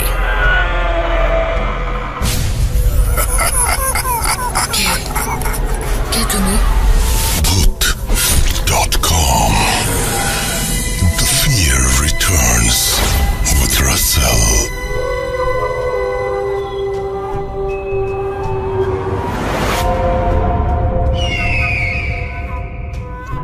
আরো একবার আপনাদের সবাইকে স্বাগত জানাচ্ছি, আমি রাসেল। শুনছেন ভূত.com। এবং আমি গত সপ্তাহে দেখেছিলাম যে আপনারা যারা ভূত.com শোনেন তারা পৃথিবীর বিভিন্ন জায়গা থেকে কিন্তু আমাদের ঘটনা পাঠান। পৃথিবীর বিভিন্ন জায়গা থেকে আমাদের ঘটনাগুলো পাঠিয়ে একভাবে যেমন আমাদের সাথে কানেক্টেড থাকেন, ঠিক সেইভাবেই ভূত.comকে আরো সামনের দিকে এগিয়ে নিয়ে যান। এই জন্য আপনাদের জন্য অনেক অনেক অনেক অনেক ধন্যবাদ। এবং আপনাদেরকে ধন্যবাদ দিয়ে কোনোভাবেই ছোট করতে পারবো না। আশা করছি এইভাবে আপনাদের যে সহযোগিতার হাত আমাদের দিকে বাড়িয়ে দিয়েছেন সেটা অব্যাহত থাকবে। চারপাশে রাস্তাগুলো এখন অনেক শূন্য, চারিদিকে সবকিছু অনেক ফাঁকা ফাঁকা। এই সময়টায় থাকে না যে আমরা বাড়ির বারান্দায় দাঁড়ালেও কেমন একটা ভয়ঙ্কর অনুভূতি হয়। কিন্তু আমি বলবো ঘটনার এই মুহূর্তে মোবাইল ফোনটাকে নিয়ে অথবা আপনি যে ডিভাইস দিয়ে শুনছেন একটু বারান্দায় গিয়ে দাঁড়ান অথবা জানালাটা খুলে দিন। বাইরের নিস্তব্ধ রাস্তা, চুপচাপ সবকিছু একটু খেয়াল করুন। আর যদি একেবারেই উঠতে না ইচ্ছা করে তাহলে চোখ বন্ধ করুন। বিশ্বাস করুন, একটা অন্যরকম পৃথিবীতে নিয়ে যেতে পারে আপনাকে ভূত.com। চলে যাবো একজন ডক্টরের ঘটনায়, যিনি ঘটনাটি পাঠিয়েছেন ওয়াশিংটন থেকে। এবং আপনাকে আমি বলবো যে আপনি খুব সাবধানে থাকবেন, সবসময় নিজের যেমন খেয়াল রাখবেন, পরিবারের সবার প্রতি খেয়াল রাখবেন। আপনাদের সবার জন্য, পৃথিবীর জন্য আসলে আমাদের অনেক শুভকামনা। আমাদের এখান থেকে বেরিয়ে আসতেই হবে, আমাদের এখান থেকে মুক্তি পেতেই হবে। চলুন চলে যাই আমাদের পরবর্তী ঘটনায়। আসসালামু আলাইকুম রাসেল ভাই এবং ভূত.com এর সকল লিসেনার্স, আশা করি সবাই ভালো আছেন। সবাইকে জানাচ্ছি বাংলা নববর্ষের শুভেচ্ছা। আমার নাম সিবাত আশরাফি, আমি পেশায় একজন চিকিৎসক এবং বর্তমানে আমি আমেরিকাতে অবস্থান করছি। আমি ভূত এফএম এর একজন অনেক পুরানো লিসেনার এবং ভূত এফএম এবং ভূত.com আমার খুবই পছন্দের একটি শো। আজকে আমি আপনাদের সাথে যে স্টোরিটি শেয়ার করতে যাচ্ছি সেটা আমেরিকার রাজধানী ওয়াশিংটন ডিসির একটি বাড়িকে কেন্দ্র করে। বাড়িটির নাম হেলসিয়ান হাউস। প্রথমে বাড়িটির একটু বর্ণনা দিয়ে নিই। 21,000 বর্গফুট এরিয়ার উপর বাড়িটি তৈরি করেছিলেন আমেরিকান নেভির প্রথম সেক্রেটারি বেঞ্জামিন স্টুডার্ট 1787 সালে। বাড়িটি প্রায় 230 বছরের পুরনো, কিন্তু বেঞ্জামিন স্টুডার্ট বেশি দিন বাড়িটি ভোগ করতে পারেননি। তার মৃত্যুর পর উত্তরাধিকার সূত্রে তার পরিবারের বিভিন্ন মানুষের কাছে বাড়িটির মালিকানা পরিবর্তিত হয়, কিন্তু কোনো মালিকই বাড়িটিতে বেশি দিন থাকতে পারতেন না। কেউ মারা যেতেন, কেউ অনেক অসুস্থ হয়ে পড়ে অন্য কোথাও চলে যেতেন, অর্থাৎ বেশিরভাগ সময় বাড়িটি খালি পড়ে থাকত। পরবর্তীতে 1900 সালে আলবার্ট ক্লেমেন্স নামের এক ব্যক্তি হেলসিয়ান হাউসটিকে কিনে নেন। আলবার্ট ক্লেমেন্স ছিলেন খুবই ব্যতিক্রমধর্মী একজন মানুষ। তিনি বিশ্বাস করতেন তিনি বাড়িটিকে যত বেশি পরিবর্তন করবেন, অর্থাৎ স্ট্রাকচারাল চেঞ্জ করবেন, তার আয়ু তত বৃদ্ধি পাবে। এই চিন্তা থেকে পরবর্তী 38 বছরে তিনি বাড়িটির ভিতরের স্ট্রাকচারে অনেক বেশি পরিবর্তন করেন। তিনি রুমের ভিতর রুম তৈরি করতেন, তার ভিতরে আবার রুম, এভাবে একটি রুমের ভিতর একাধিক রুম তৈরি হয় এবং সেগুলো আয়তনে এতই ছোট ছিল যে একটি চেয়ার বা একটি টেবিল ছাড়া আর কিছু সেখানে রাখা যেত না। আলবার্ট ক্লেমেন্স রুম ছাড়াও তৈরি করতেন অনেক সিঁড়ি, যেগুলো হঠাৎ শেষ হয়ে যেত। যেমন আপনি একটি দরজা খুলে সিঁড়ি দেখতে পেলেন, উঠতে শুরু করলে কোনো ডেস্টিনেশন ছাড়া হঠাৎ সিঁড়িটি শেষ হয়ে যাবে। এরকম বিভিন্ন উইয়ার্ড স্ট্রাকচারের মধ্যে আরেকটি উল্লেখযোগ্য হচ্ছে তার ক্রিপ্ট, যেটা বাসার পিছনে অর্থাৎ ব্যাকইয়ার্ডে অবস্থিত। তিনি বলে গিয়েছিলেন তার মৃত্যুর পর যেন তার মরদেহটি ওই ক্রিপ্টের ভিতর রাখা হয়। কথিত আছে তিনি মিশর থেকে 2টি মামিও কিনে এনেছিলেন এবং ওই বাড়িতে লুকিয়ে রাখেন, কিন্তু তার মৃত্যুর পর মামি দুটি খুঁজে পাওয়া যায়নি। বলে রাখা ভালো যে হেলসিয়ান হাউসের অবস্থান জর্জ টাউনের সীমানায়। বাড়িটির আরেকটি উল্লেখযোগ্য ঘটনা হলো এর বেসমেন্টে একটি সুড়ঙ্গ আছে যা একটি নদীর পাশে যেয়ে শেষ হয়েছে। কথিত আছে কৃতদাস প্রথা চালু থাকা অবস্থায় কিছু কৃতদাস এই সুড়ঙ্গের ভিতর দিয়ে পালিয়ে যাওয়ার চেষ্টা করে, কিন্তু সুড়ঙ্গের ধস নেমে খুবই মর্মান্তিকভাবে তাদের মৃত্যু হয়। আলবার্ট ক্লেমেন্স মারা যাওয়ার পরে আবার দীর্ঘদিন বাড়িটি অব্যবহৃত অবস্থায় থাকে। পরবর্তীতে অনেকবার বাড়িটির মালিকানা পরিবর্তন হয়, কারণ কেউই বেশি দিন সেখানে থাকতে পারতেন না। জর্জ টাউন ইউনিভার্সিটি, যেটা ওয়াশিংটন ডিসিতে অবস্থিত, এই বাড়িটি লিজ নেয় তাদের স্টুডেন্ট ডরমেটরি বা হোস্টেল তৈরির জন্য, কিন্তু সেটাও বেশি দিন স্থায়ী হয়নি। যারা এই বাসায় থেকেছেন তারা বিভিন্ন সময় আলবার্ট ক্লেমেন্সের মতন দেখতে কাউকে ঘুরে বেড়াতে দেখতেন, কখনো করিডোরে, কখনো জানালার পাশে বা ব্যাকইয়ার্ডে। চেহারা বোঝা না গেলেও খুব পুরনো আমলের পোশাক, টুপি পরিহিত মানুষের আকার আকৃতি তারা দেখতে পেতেন প্রায়ই। এছাড়াও বন্ধ ছোট রুমগুলোর ভিতর থেকে বিভিন্ন ধরনের শব্দ শোনা যেত, মনে হতো কেউ যেন ভিতরে হাঁটাহাঁটি করছে বা কথা বলছে, কিন্তু দরজা খুললে দেখা যেত কিছুই নেই। বেসমেন্টের যে এরিয়া থেকে সুড়ঙ্গটা শুরু হয়েছে সেখান থেকে অলমোস্ট প্রতি রাতে ভেসে আসতো মানুষের আর্তচিৎকার, যেন তারা সব ভেঙে বেরিয়ে আসতে চাইছে। এসব ঘটনার কারণে বাড়িটি ওয়াশিংটন ডিসির one of the most haunted house হিসাবে পরিচিতি পেয়েছে। এই ঘটনাটি আমি জানতে পারি ফেব্রুয়ারি 2020-তে।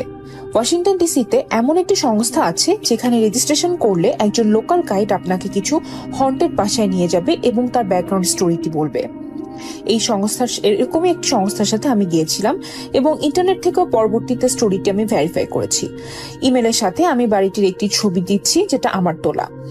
বর্তমানে এই বাড়িটি একটি কোম্পানির হেডকোয়ার্টার হিসাবে ব্যবহৃত হচ্ছে। রাসেল ভাই, এই ছিল আমার স্টোরি। ভালো লাগলে শেয়ার করবেন। এছাড়াও আমার নিজের সাথে, আমার ফ্যামিলি মেম্বারদের সাথে এবং আমার মেডিকেল কলেজের কিছু ঘটনা আমার জানা আছে। পরবর্তীতে সময় পেলে সেগুলো পাঠিয়ে দিব ইনশাল্লাহ। সবাই ভালো থাকবেন, সুস্থ থাকবেন। আল্লাহ হাফেজ।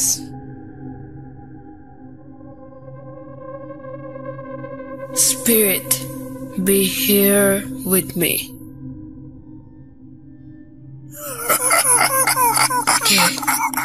¿Qué তুমি? Bhoot.com. The fear returns with Russell.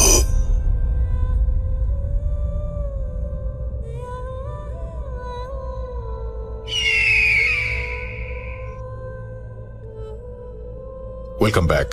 আরো একবার ভূত.কমে আপনাদের স্বাগত জানাচ্ছি। আমি রাসেল। শুনছেন ভূত.কম এবং আশা করছি এনজয় করছেন, ভালো লাগছে, আমাদের সাথেই আছেন। এই মুহূর্তে আমি যেটা করতে চাই সেটা হচ্ছে আরো একটা ঘটনায় চলে যেতে চাই। তবে তার আগে আমি আরো একবার বলবো, যারা শুনছেন তারা চোখ বন্ধ করে শুনুন, লাইট নিভিয়ে শুনুন। অনেক সময় এরকম হয় না যে মাঝরাতে আমাদের ঘুম ভেঙে যায়, আমরা বুঝতে পারি না আমরা ঠিক কোথায় আছি। আমাদের পা কোন দিকে, পাটা কি দরজার দিকে নাকি দেয়ালের দিকে, মাথাটা কি খাটের কোন দিকে বা খাটটাই কোথায়। মাঝে মাঝে এরকম অবাক লাগে না রাতের বেলায় হঠাৎ ঘুম ভেঙে গেলে? মাঝে মাঝে মনে হয় না যে বাইরে কিছু একটা ঘটছে, আপনি বুঝতে পারছেন, অনুভব করতে পারছেন, কিন্তু যেতে ইচ্ছে করছে না, উঠতে ইচ্ছে করছে না। এরকম নানা ভাবনা কিন্তু আমাদের রাতের বেলায় আসে। তাই বলবো, লাইট অফ করে দিন, মন দিয়ে শুনুন ঘটনাগুলো, বিশ্বাস করুন ভালো লাগবে। চলে যান সেই জায়গায় যে জায়গাতে ঘটনাটি ঘটেছিল, যেভাবে বলছেন ঘটনাটি ঠিক সেইভাবে সেই জায়গায় গিয়ে যদি আপনি উপলব্ধি করতে পারেন, তাহলে আসল মজাটা পাবেন আপনি। আমরা চলে যাব দুই বন্ধুর ঘটনায় এবং আশা করছি যে এই ঘটনাটিও আপনাদেরকে অনেক আনন্দ দেবে। চলুন শুনে আসি দুই বন্ধুর ঘটনায়। এবং আমাদের ইমেল অ্যাড্রেস হচ্ছে russell.booth.com@gmail.com, আর আমাদের ফেসবুক পেজ হচ্ছে www.facebook.com/russell.স্বাধীন। এখানে এসে আপনি আপনার যে কোনো কিছু আমাদেরকে ইনবক্স করতে পারেন, জানাতে পারেন কি চান আমাদের কাছে, কেমন লাগছে আমাদের এই এপিসোডটি, সবকিছুই কি কি আরো অ্যাড করলে ভালো লাগে, আরো নতুন নতুন কি কি আপনাদের উপহার দিতে পারি, সবকিছু। আমরা চলে যাব সেই দুই বন্ধুর ঘটনায়। চলুন। আসসালামু আলাইকুম রাসেল ভাই, আশা করি আপনি সবসময় ভালোর দলেই আছেন এবং সবসময় ভালো থাকেন, সেটা আল্লাহর কাছে দোয়া করি। আমার নাম অতুল হাবিব, আমার বাসা বগুড়া জেলার ফুলবাড়ি নামক একটি গ্রামে। তো সরাসরি ঘটনায় চলে যায়। আমার ছোট ভাইয়ের নাম নীরব এবং ও এই মুহূর্তে ইঞ্জিনিয়ারিং পড়ছে। তো ঘটনাটা 2017 সালে। আমার ছোট ভাই আমাকে এই গল্পটাও শেয়ার করেছে এবং এই ঘটনাটার ব্যাখ্যাও আজ পর্যন্ত পাই নাই। আমাদের গ্রামটা একদম মূল শহরের সঙ্গে লাগানো, একদম যে অজপাড়াগা তা না, মেইন রোডের সঙ্গে আমাদের বাসা এবং আমার বাসার পাশে আমার ছোট ভাইয়ের বাসা, একদম শহরের মধ্যেই পড়ে। সবসময় লাইট জ্বালানো, জাঁকজমকপূর্ণ, খুব সুন্দর পরিবেশ। শহর এবং গ্রামের মাঝামাঝি আপনি বলতে পারেন এই বিষয়টা। যাই হোক, সময়টা 2017 সাল। তখন আমার ছোট ভাই ক্লাস 10-এ, অর্থাৎ প্রিটেস্ট পরীক্ষা অথবা টেস্ট পরীক্ষা চলবে। আমার পাড়াতে আমার আরেকটা ছোট ভাই, ওর নাম অন্তর। ওরা দুইজন ক্লাসমেট ছিল, একই স্কুলে পড়তো এবং একই ক্লাসে পড়তো। তো ঘটনাটা হলো, আমার ছোট ভাই আমাকে এভাবে বলেছে, এটা ছিল ওদের যখন টেস্ট পরীক্ষা চলছিল, তখন টেস্ট পরীক্ষা শুরু হয়েছে। তো একদিন আমার ছোট ভাই তার বাসায় রীতিমতো শুয়ে আছে। হঠাৎ করে আমার যে ছোট ভাই অন্তর, ওর বাসা আমার বাসার পাশেই। অন্তর নীরবের বাসায় এসে দরজার এখানে ডাকছে, নীরব, এই নীরব, এই পড়তে যাবি না? অনেক সময় তো হয়ে গেল, চল পড়তে যাব। ওরা আবার একটা জায়গায় একটা কোচিংয়ে প্রাইভেট পড়তো। তো এইভাবেই একদম পুরোপুরিভাবে ওকে ডাকতেছে। তখন আমার ভাই বলল, এই অন্তর, এসে বস, আমি রেডি হই। কোনো উত্তর আসে না, শুধু বাস ডেকেই যাচ্ছে, নীরব, এই নীরব, তাড়াতাড়ি ওঠ, যাবি না? দেরি হয়ে যাচ্ছে তো। আমার ছোট ভাই ভেবেছিল যে হয়তো ডাকছে, ভোর হয়ে গিয়েছে। ওদের আবার কোচিং ছিল 6:30টায়। তো তখন আমার ভাই অত কিছু না ভেবেই রেডি হয়েছে। রেডি হওয়ার পর বের হয়েছে। বের হওয়ার পরে ওই দেখলো অন্তর দাঁড়িয়ে আছে। তো অন্তর যখন নীরবকে দেখলো যে বের হয়েছে, তখন অন্তর তার পিঠটা ঘুরে নিয়ে রাস্তার দিকে আসলো। তো আমার ভাই এভাবে বলছে যে একটা মানুষ যদি দৌড় দিয়েও রাস্তাতে আসে, তারপরেও তার তো একটা মিনিমাম সময় লাগবে। আমার ভাই যখন ওই গেটে আসলো, ওই তখন অলরেডি আমাদের এখানে একটা দোকান আছে, সেই দোকানের এখানে খানিকটা হবে, একটান্সে অ্যাবাউট 60 ফিট দূরত্ব। তারপরে ওখান থেকে আমাদের এখানে আরেকটা ডাস্টবিন আছে, সে জাস্ট দোকানটার কাছে গিয়েছে, নীরব আমার দোকানদার কাছে গিয়েছে, তখন অন্তর অলরেডি ডাস্টবিনের ওখানে। তো ওই বলতেছে যে কে রে, তুই এত দ্রুত দৌড়াচ্ছিস কেন, এত দ্রুত দ্রুত যাচ্ছিস কেন, আমার জন্য একটু অপেক্ষা করবি না? তো তখন আমার ভাই ধীরে ধীরে হাঁটা শুরু করলো। ততক্ষণে অন্তর আবার ওই মাথায়, আমাদের হচ্ছে ডাস্টবিন থেকে আরো দূরে একটা দোকান আছে, যেটা যদি আপনি দৌড়ায়ও যান তাও আপনার 2 থেকে 3 মিনিট সময় লাগবে, কিন্তু অন্তর এখানে প্রায় অ্যাবাউট 30 সেকেন্ডের ভিতরে ওই দোকানে পৌঁছে গিয়েছে।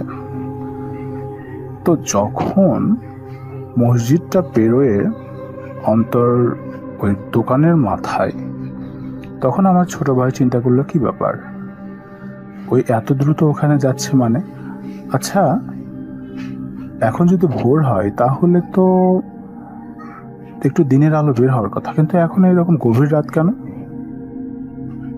তখন আমার ভাই একটু যখন সেন্সে ফিরল, হঠাৎ করে সে তার ঘড়িতে দেখলো। সে তার ঘড়িতে দেখার পর তার মাথা ঘুরে গেল, সময় তখন রাত 1:55। ওইটা দেখে আমার ছোট ভাইয়ের একদম দিক বিদিক হারিয়ে ফেলল। সে কোনো রকম করে নিজের সেন্সটা ফিরায়া কোনো কিছু চিন্তা না করে এক দৌড়ে এসে বাসার ভিতরে ঢুকলো এবং বাসার দরজা লক করে দিয়ে নিজের ঘরের ভিতরে নিজেকে লক করে দিল এবং ভাবতে লাগলো এই মুহূর্তে তার সঙ্গে কি হয়েছে। সে তো স্পষ্ট অন্তরের আওয়াজ শুনেছে এবং অন্তরকে দেখেওছে সে কেটে দাঁড়িয়েছিল। এবং আরেকটি বিষয় যে ওই এত দ্রুত দ্রুত কিভাবে যাচ্ছিল, আমি যদি দৌড়ায়ও যাই তাও তো আমার এক জায়গা থেকে আরেক জায়গায় যেতে 5 মিনিট মিনিমাম সময় লাগবে, সেখানে ওই 30 সেকেন্ডের ভিতরে কিভাবে ওখানে গেল? ওই রকমই হবে সময়টা। তারপরে অত্যন্ত ভীত সন্ত্রস্ত হয়ে আমার ভাই কোনো রকম করে নিজেকে সামলায়া ড্রেস চেঞ্জ করে সে তার মাথাটা বিছানায় রাখলো। অল অফ এ সাডেন আমার ছোট ভাই কবুতর পালতো, ঘর সব দিক থেকে বন্ধ, কোনো দিক থেকে কিছু আসার সম্ভাবনা নেই এবং কিছু ছিলও না ঘরের ভিতরে। সাডেনলি আমার ভাই একদম স্পষ্টভাবে ফিল করতে পারলো যে 2-3টা কবুতর ফরফর করলে যে রকম হচ্ছে তাদের পাখা এই ওড়ার সময় যে রকম শব্দ হয়, ঠিক ওই রকম করে 2-3টা কবুতর তার ঘর থেকে যেন এক মুহূর্তের মধ্যে বের হয়ে গেল। ঠিক ওই রকম শব্দ এবং কবুতরের ওড়ার সময় যে বাতাসটা হয় সে বাতাসটাও আমার ভাইয়ের গায়ে লেগেছে এবং ওইটা দেখে সে আরো হতবাক যে কি ব্যাপার, কবুতর তো এখানে আসার কোনোভাবে সম্ভব না, এটা কিভাবে কি হলো, আমার সঙ্গে কি হচ্ছে এসব। পরের দিন সে অন্তরকে জিজ্ঞাসা করলো যে কি রে, তুই অত রাতে কি আমাকে ডেকেছিলি? তো অন্তর বলল, পাগল হইছিস, তুই জানিস না আমাদের কোচিং করার সময় আমি কেন তোকে 2টার সময় ডাকতে যাব, ওই সময় তো আমি গভীর ঘুম। তো আমার ভাই তারপর থেকে খুবই সাবধান এবং খুবই নিজেকে সামলিয়ে রাখা শুরু করলো, কারণ এরকম ঘটনা কখনো তার সঙ্গে ঘটে নাই, ফার্স্ট টাইম এরকম ঘটনা তার সঙ্গে ঘটেছে। পরবর্তীতে আমার ভাইয়ের বাসা মোকামতলা, ওই আমার এখানে পড়াশোনা করার জন্য থাকে। তো তার পরের দিন সে ভাবলো যে না, এরকম হবে না, আমার বাসা থেকে আমি একটু ঘুরে আসি। তারপর সে তার গ্রামের বাসায় গেল। তার গ্রামের বাসায় আবার ওর ঘরের কাজ চলছিল, ঘরের কাজ প্রায় শেষ। সে বলল যে আজকে আমি আমার এই ঘরটাই থাকবো। বাবা বললো ঠিক আছে বাবা থাকো। তো ওই যখন হচ্ছে মাথাটা একটু বিছানায় দিয়েছে, ঠিক সেম টাইম 1:55 কি 2টা হবে, ও এভাবে বলল যে বাথরুম থেকে কে জানি তাকে ডাকছে, নীরব একটু বাথরুমে আসো তো, নীরব একটু বাথরুমে আসো তো। ঠিক এইরকম 3বার করে ডাক। সে বুঝতে পারছিল না যে সে কি করবে। সে কোনো না কোনোভাবে ওই জিনিসটাকে এড়িয়ে ঘুমিয়ে পড়ে। এরকম 2-3 দিন ওকে ডাকা হয়েছে বাথরুম থেকে, যে নীরব একটু বাথরুমে আসো তো, নীরব একটু বাথরুমে আসো তো, নীরব একটু বাথরুমে আসো তো। এভাবেই সে ডাকগুলো শুনে পরবর্তীতে এই বিষয়টা সে তার বাবা মার সঙ্গে শেয়ার করে, এবং তার বাবা মা জিনিসটাতে রেসপন্স করে। যেহেতু একমাত্র ছেলে, রিস্ক না নেওয়াই ভালো, তো তাই সে তার বাসাতে মিলাদ করিয়ে নেয় এবং ওখানে দোয়া খায়ের করায় নেয়। তারপর থেকে পর্যন্ত আমার ভাইয়ের সঙ্গে কোনো ঘটনা ইনশাল্লাহ ঘটে নাই। তো এই ছিল আমার ঘটনা রাসেল ভাই। যদি ভালো লাগে অবশ্যই লিসনার্সদের জন্য শেয়ার করে দেবেন, এবং আমারও অনেক ভালো লাগবে। ফিউচারে আরও এরকম ঘটনা আমি যদি পাই আপনার উদ্দেশ্যে পাঠাবো। ঠিক আছে, ভালো থাকবেন রাসেল ভাই। আসসালামু আলাইকুম। Spirit, be here with me.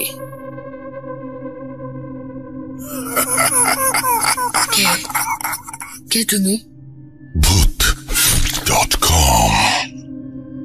The fear returns with Russell.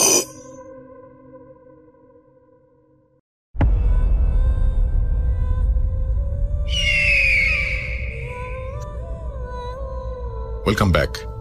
আমাদের একই এপিসোডে দুইজন আলিফ, একটু আগেই বলছিলাম। তার আগে জানাই আপনারা শুনছেন ভূত.com, আমি রাসেল আছি সাথে, এবং চলছে ভূত.com স্বাধীন অ্যাপে। আর আমার সঙ্গে এই মুহূর্তে রয়েছেন আলিফ। শুরু করেছিলাম আলিফকে দিয়ে, শেষটা আলিফকে দিয়ে করব না, থাক, আরেকটা ঘটনা আপনাদেরকে শুনিয়ে দেব। অলরাইট, আমরা চলে যাব আলিফের কাছ থেকে। তবে এই আলিফ ডক্টর আলিফ না, এই আলিফ যশোর থেকে ঘটনা পাঠিয়েছেন। আমরা সরাসরি চলে যাব তার কাছে, এবং আপনারা আশা করছি তার ঘটনাটি অনেক বেশি এনজয় করবেন। চলুন শুনে আসি আলিফের ঘটনা। আসসালামু আলাইকুম রাসেল ভাই, আমি যশোর থেকে আলিফ। তো রাসেল ভাই, ভূত.com-এ এটি আমার পাঠানো প্রথম স্টোরি। তো যদি ভালো লাগে তাহলে প্লে করে শোনাবেন। তো রাসেল ভাই, কথা না বাড়িয়ে আমি আমার ঘটনায় চলে যাই। তো ঘটনাটি ঘটে আমার এক ফ্রেন্ডের আব্বুর সাথে। তো সঙ্গত কারণেই আমি আমার ফ্রেন্ডের নামকে আসলে উল্লেখ করছি না। তো ঘটনাটি ঘটে হচ্ছে মালয়েশিয়াতে। তো আমার ওই ফ্রেন্ডের আব্বু উনি মালয়েশিয়াতে একটি কোম্পানিতে জব করতেন। তো কোনো এক কারণে ওই কোম্পানির যে ম্যানেজার ছিলেন, ও তার সাথে ওই আঙ্কেলের হচ্ছে একটু ঝামেলা হয়।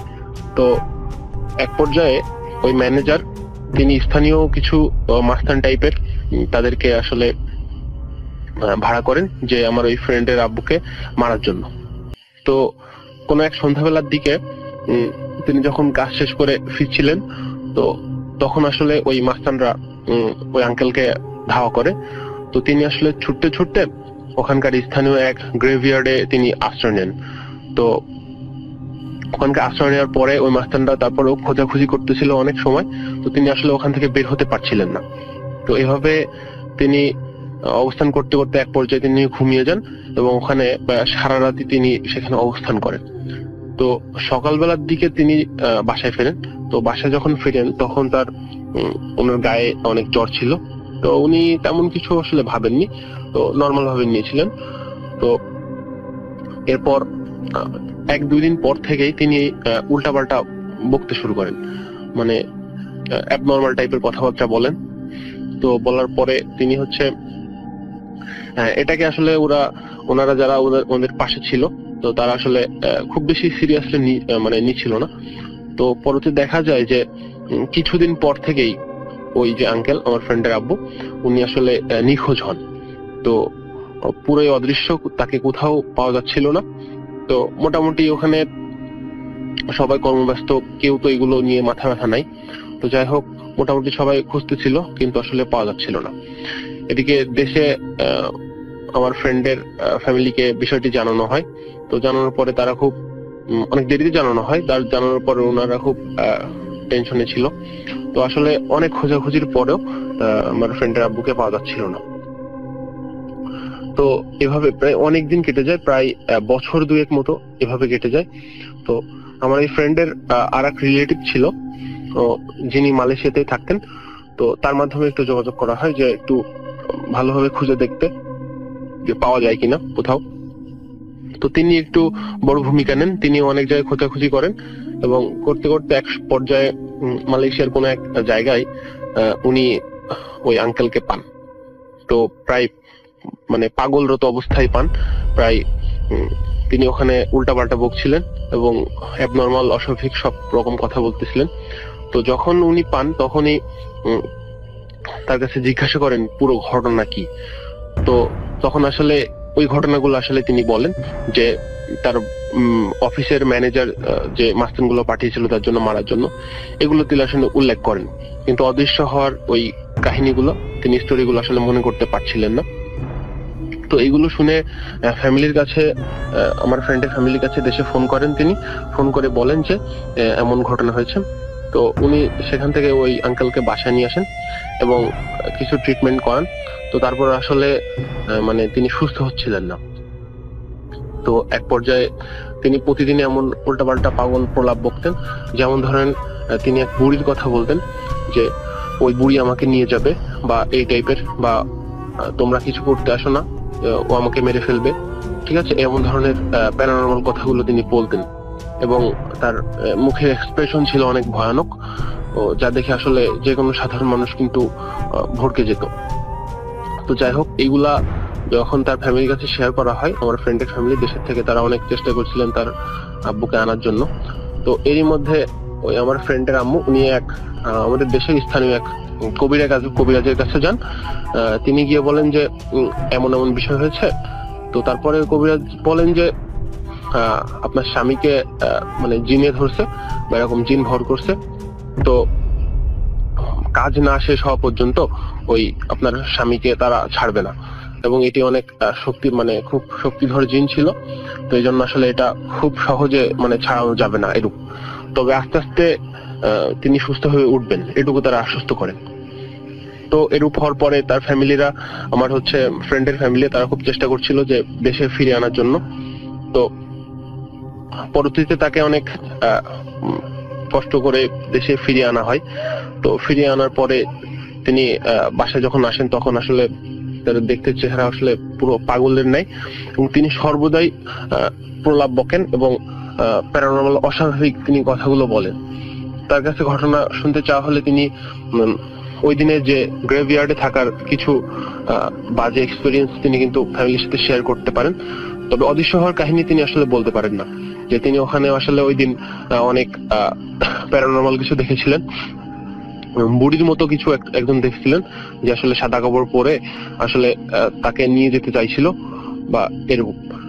তো আসলে আমার ফ্রেন্ডের ফ্যামিলি খুবই উদ্বিগ্ন ছিল এই বিষয়টি নিয়ে। পরে অবশ্য তারা ওই যে কবিরাজের কাছে গিয়েছিল এবং কবিরাজকে দেখানোর পরে তো কবিরাজ বলছিল যে হ্যাঁ আস্তে আস্তে ঠিক হবে। তো রাসেল ভাই, তারপর থেকে আমার ওই ফ্রেন্ডের আব্বু এখন মোটামুটি সুস্থ, তবে এখনো তিনি হচ্ছে ওই বুড়ির কথা বলেন এবং বলেন যে ও আমাকে নিয়ে যাবে বা তোমরা আমার কিছু করতে আসো না, এবং এ ধরনের মানে অস্বাভাবিক কথাগুলো বলে, এবং তার ফেসিয়াল এক্সপ্রেশন কিন্তু অনেক মানে ভয়ঙ্কর থাকে। তো এখনো আমার ওই ফ্রেন্ডের আব্বু জীবিত আছেন, মানে মরার মতো, মানে পাগলের ন্যায় আছেন। তো রাসেল ভাই, এই ছিল আমার ঘটনা। যদি ভালো লাগে তাহলে হচ্ছে প্লে করে শোনাবেন। আসসালামু আলাইকুম।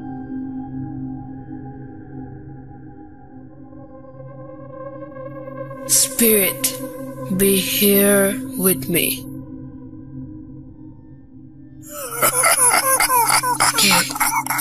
কে তুমি? Bhoot.com. The fear returns with Russell.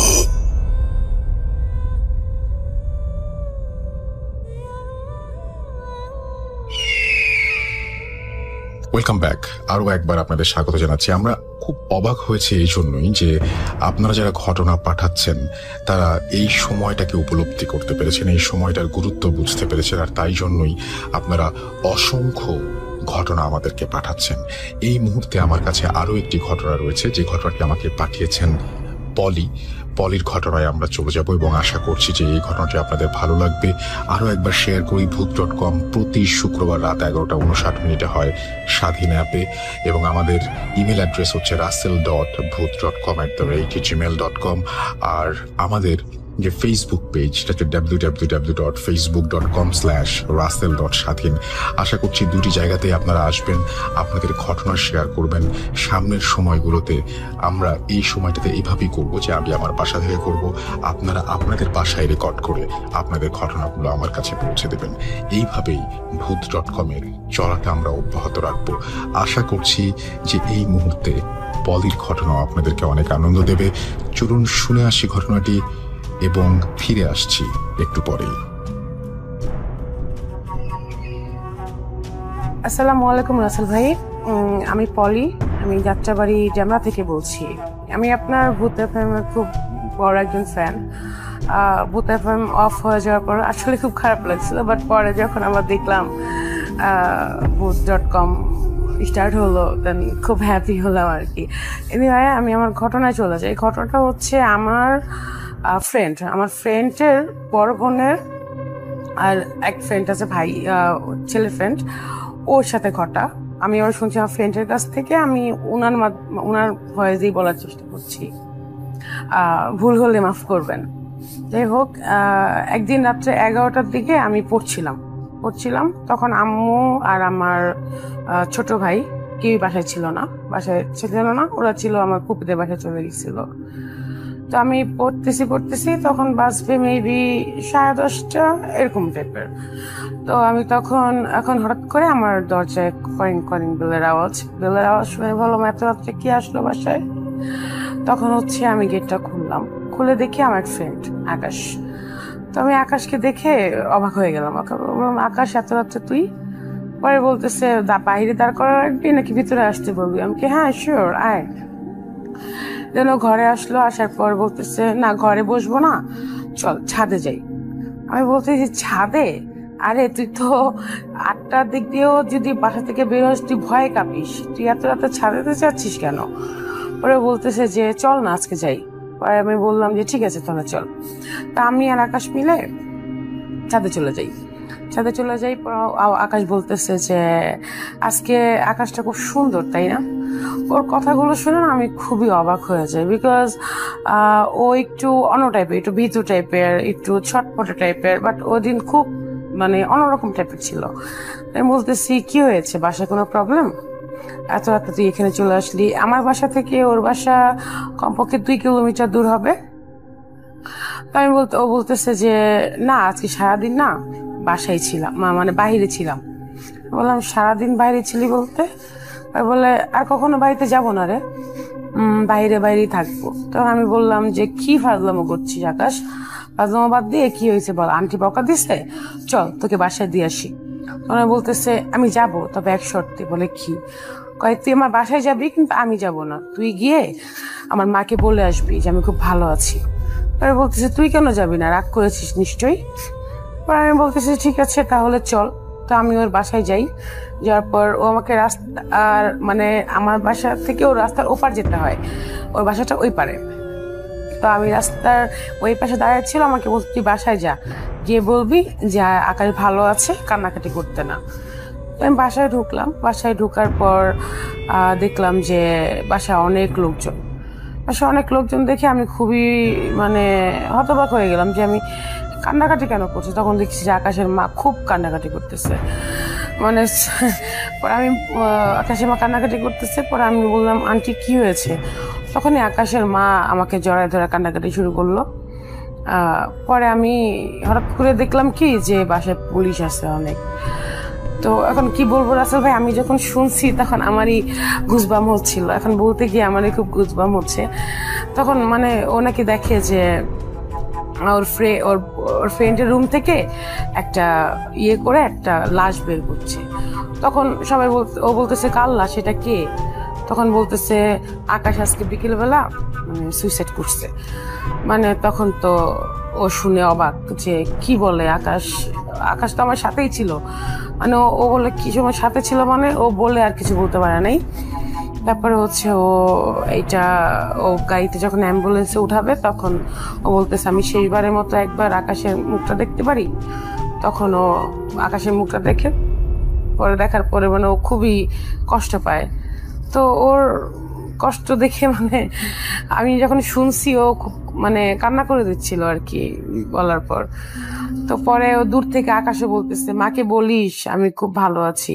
তো আসলে আমি ব্যাপারটা না বুঝতে পারছি না যে আমার যত জানা মতে যে মানুষ যখন মরে যায় বা যখন সুইসাইড করে তারা কি মানে দুনিয়াতে থাকে, মানে এটা প্রশ্নটা আমি আসলে বুঝতেই পারি না। অথচ আমার জানা মতে হচ্ছে মানুষ যখন মারা যায় তখন হচ্ছে তারা চলে যায় যেখানে যার যেখানে যাওয়ার সেখানে চলে যায়। আর পৃথিবীতে মানুষের আত্মা বলে কিছু আছে কিনা আমার জানা নাই, বাট এই ঘটনাটা শোনার পর তখন থেকে আমার আসলে ব্যাপারটা কেমন যেন লাগছে। থ্যাংক ইউ রাসেল ভাই, যদি ঘটনা ভালো লাগে তাহলে শেয়ার করবেন প্লিজ। আসসালামু আলাইকুম রাসেল ভাই, ভালো থাকবেন। Spirit, be here with me.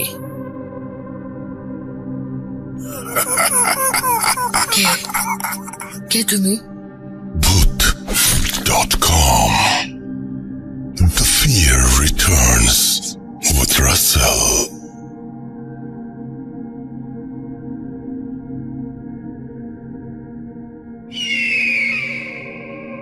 আরো একবার আপনাদের সবাইকে স্বাগত জানাচ্ছি, আমি রাসেল। শুনছেন ভূত.com এবং এতক্ষণ পর্যন্ত আমরা একটার পর একটা অডিও ক্লিপ প্লে করলাম এবং আশা করছি যে অডিও ক্লিপগুলো আমরা প্লে করেছি এতক্ষণ ধরে সেই অডিও ক্লিপগুলো আপনাদের যথেষ্ট আনন্দ দিতে পেরেছে, এবং এতটুকু আনন্দ যদি একটা ঘটনা দিতে পারে আমি নিজেকে সার্থক মনে করব। দেখুন, এই সময়টা তো ভালো না, সুতরাং আমরা যতটা পারি ট্রাভেল কম করব।